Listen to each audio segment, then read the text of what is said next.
안녕하세요. 한상준입니다. 오늘은 면역력에 대한 얘기를 해볼까 합니다. 면역력이 뭘까요?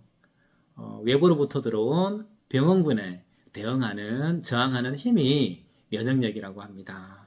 우리 감기에서부터 시작해서 위중한 암까지 그 병원균에 대한 예방하는 힘이 바로 면역력이 아닐까라고 생각을 합니다. 코로나로 많이 힘들었잖아요. 감염이 돼서 아무런 증상 없이 지나가신 분도 계시지만 가벼운 감기 증상이 있으신 분도 계시고 또 기저질환이라든지 연세 높으신 분들 같은 경우는 사망에 이르는 안타까운 결과를 우리는 종종 보기도 했었습니다. 이렇듯 면역력이라는 것은 우리가 건강한 삶을 유지하는데 골백 번을 강조해도 지나치지 않을 만큼 중요한 힘이 아닐까라고 생각을 합니다.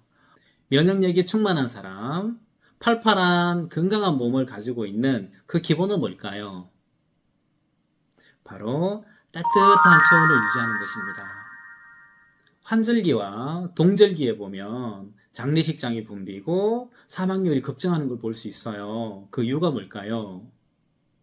바깥 환경이 춥다 보니까 우리가 따뜻한 몸 유지하기가 쉽지가 않겠죠. 그렇다 보니까 면역력이 떨어지게 된 거고 또 혈액순환이 원활하게 이루어지지 않다 보니까 이런 결과가 나타나지 않나라고 생각을 합니다.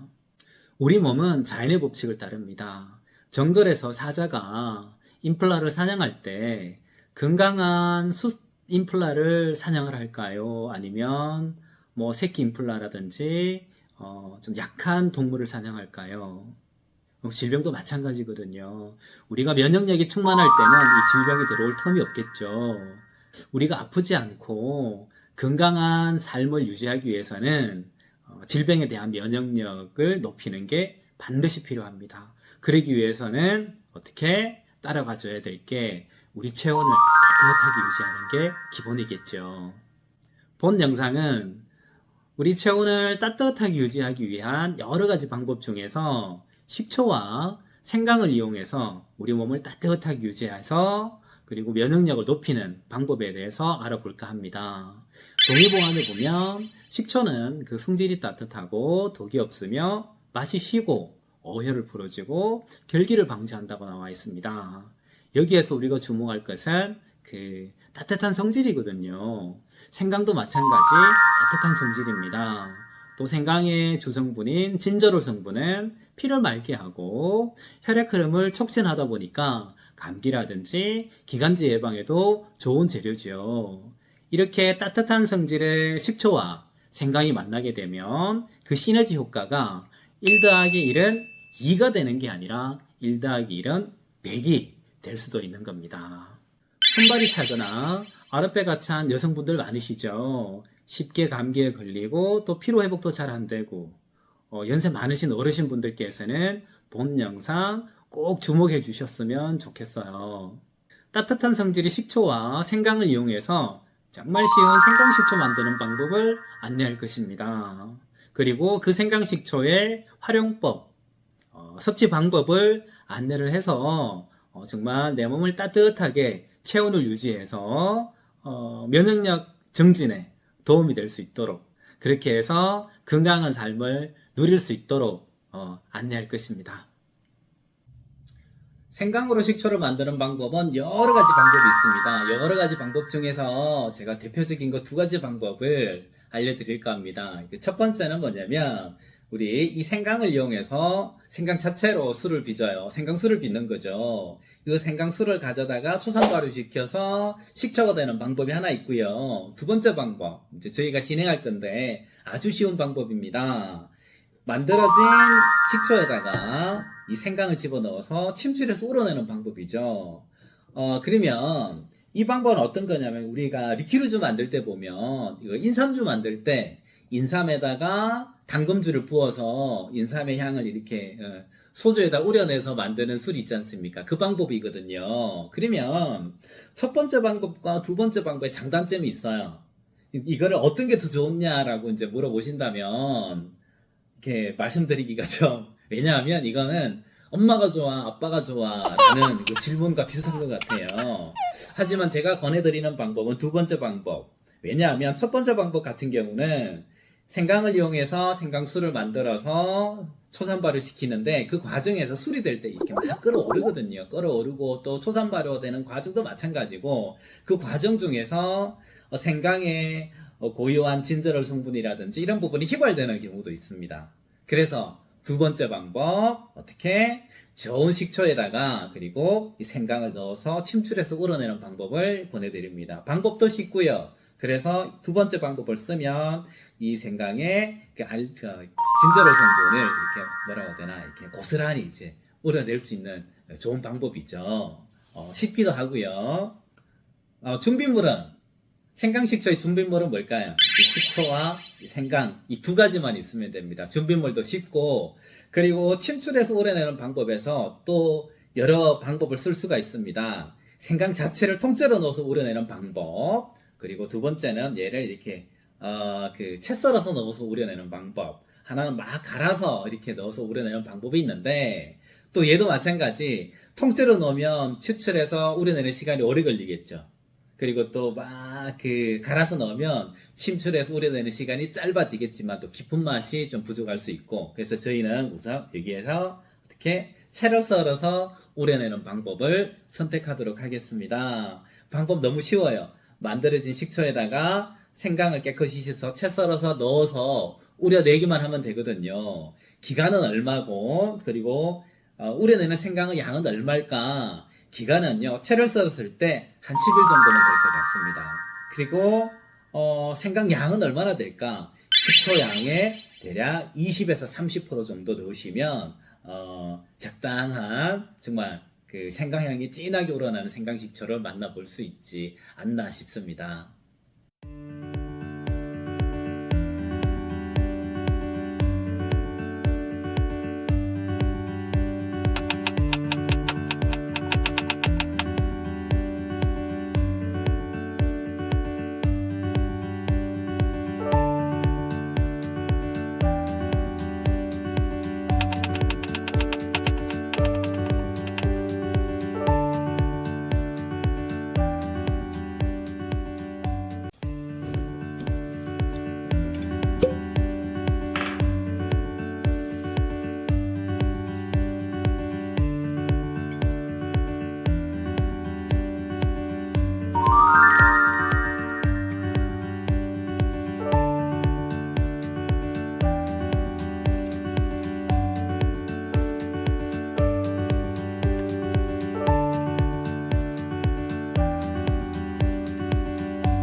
생강식초가 완성이 되었습니다. 이제 이 생강식초의 활용 방법에 대해서 알려드릴 수 있도록 하겠습니다. 먼저 저희가 쓰는 용기인데요. 일반 식초에다가, 저희 오곡명초에다가 생강을 침출해서 우려냈는데, 오곡명초 양의 대략 20% 정도 생강이 들어갔어요. 그래서 저희가 쓰는 용기에는 이렇게 미리그램이 이렇게 표시가 되어 있어요. 미리그램이 표시되어 있다 보니까, 보실까요? 네. 미리그램이 표시되어 있다 보니까 식초를 160까지 이렇게 비워내고 그리고 나머지 40ml 정도를 생강을 썰어서 넣습니다. 그러면 굳이 뭐 계량 안 하더라도 쉽게 비율을 맞춰서 생강식초를 만들 수 있습니다. 이렇게 만들어진 생강식초는요, 어떻게 채를 썰었기 때문에 10일 이상 저장을 했다가 이제 드시면 되는데 섭취 방법은 일반 식초 사용하시는 것처럼 음식에 조미료로 사용하셔도 되고 여러 방법이 있겠지만 제가 추천하는 방법은 식사하시고 난 후에 물에다가 희석해 드시는 것을 권해드립니다. 물론 드시기 어렵다라고 하시면 꿀을 터서 당뇨가 없으시면 꿀을 한 스푼 넣어서 같이 드시는 방법도 괜찮고요. 드시는 양은 식사하시고 난 후에 이게 일반 수저거든요. 수저에 한 스푼 식초가 수저에 한 스푼 이렇게 찰랑찰랑 정도로 담기게 되면 양은 어느 정도 되냐면 대략 한 15ml 정도 나옵니다. 그러면 얘를 컵에다가 이렇게 넣고요. 한 수저 정도를. 그리고 나머지 물을 대략 한 200ml 정도 넣어줍니다.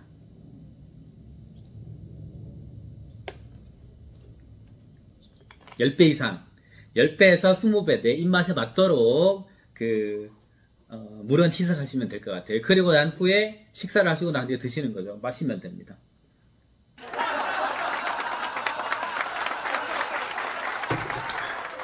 저처럼 이렇게 한꺼번에 마셔도 되고요. 아니면 일반 차처럼 조금씩 나눠 드셔도 되는데, 그렇다면 식사하시고 난 후에 드시라고 말씀드리는 이유가 있어요. 왜 식후에 드시라고 말씀을 드리느냐? 우선 식초의 신맛 때문에 공복에 드시게 되면 속쓰림이 있을 수 있습니다. 그래서 속쓰림 방지하는 게 첫 번째고요. 두 번째는 뭐냐면 식사를 하시고 난 후에 이게 식초물을 드시게 되면 위액 분비를 촉진합니다. 그래서 소화 활성화를 촉진하는 거죠. 소화 활성화를 촉진하다 보니까 우리가 소화가 잘 안 된다든지 이런 부분도 있고, 그리고 또 우리가 음식으로 해서 같이 드셨던 영양분 있죠. 단백질이라든지 칼슘이라든지 철분 같은 이런 영양성분의 흡수를 도와줍니다. 흡수를 도와주고, 또 하나는 이 식초가 당 대사를 촉진합니다. 그래서 뭐 당뇨가 있으신 분들한테도 식사하시고 난 후에 이렇게 한 수저 정도 15ml입니다. 15ml를 물 10배 이상. 저 같은 경우는 지금 여기에 물을 대략 한 15배 정도 희석했어요. 그렇게 해서 마시는 겁니다.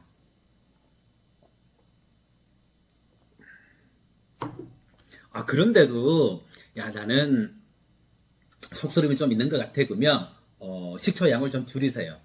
뭐 이렇게 한 수저 가득 넣는 게 아니라 한 반 수저 정도만 넣으셔도 될 듯 싶습니다. 그리고 하루에 식초 드시는 양은 얼만큼이냐면 내 체중의 0.1%, 내가 60kg야 라고 하시게 되면 얼마? 하루에 60ml. 60ml면요 얼만큼이냐면 소주잔 가득 따랐을 때가 60ml거든요. 그 범위를 넘지 않은 선에서 드시는 게 좋을 것 같습니다. 아무리 좋은 식초지만 과유불급이죠. 너무 많이 드시면 오히려 해로울 수 있으니까 적당한 양.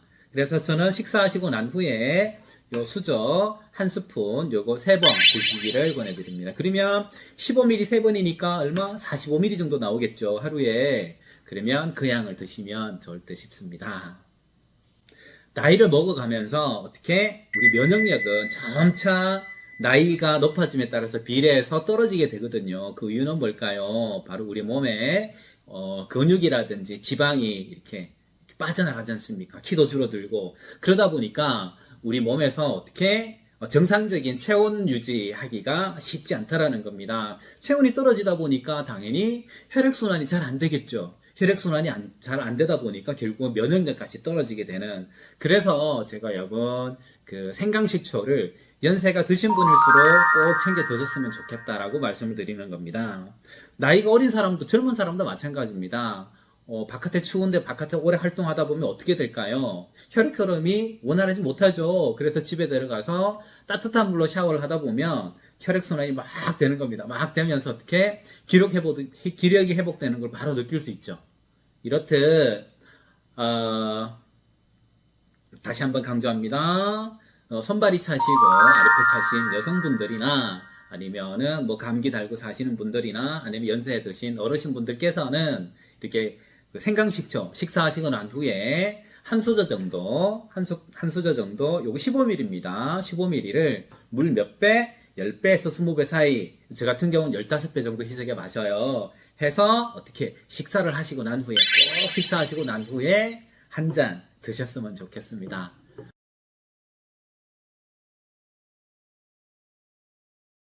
자, 좋은 식초, 좋은 생강식초 가까이 하셔서 정말 내 몸의 체온 유지에 도움이 될 수 있도록, 그래서 면역력이 뿜뿜 넘치는 그런 삶 사셨으면 좋겠습니다. 자, 오늘도 좋은 날, 그리고 행복한 날, 감사한 날 되실 기원 드립니다. 감사합니다.